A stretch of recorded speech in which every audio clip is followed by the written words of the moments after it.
at this time in particularly because our nation is in total and complete disarray.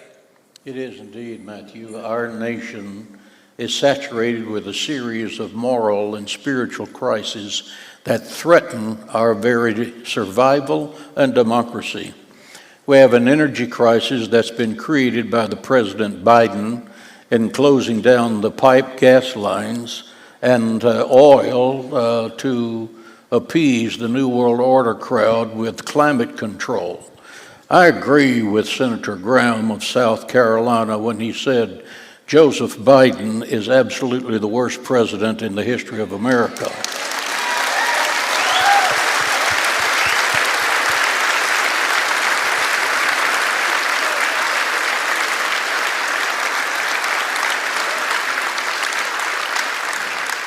We have a crisis in our school that are teaching the critical race theory that teaches how one race of Americans can be pitted against another race.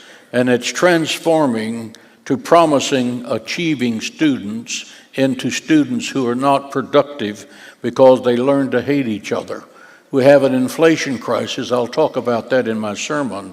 We have a vaccination crisis that says, get vaccinated or you lose your job. Think about that. That's a dictatorship. We have a supply chain crisis because workers are not working because they're receiving a check from the federal government. I want to say this to you young people who are watching and have bought into this socialist pipe dream. The government that can give you everything can take away everything.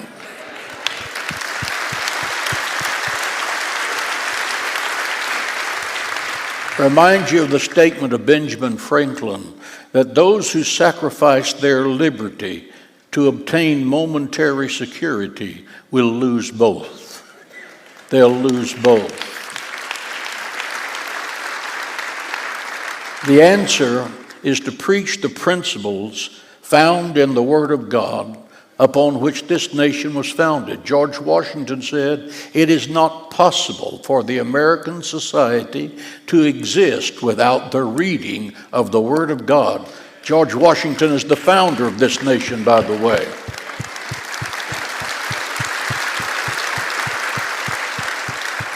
One of the principles in the Word of God is you deserve nothing until you work for it. Get up and go get yourself a job.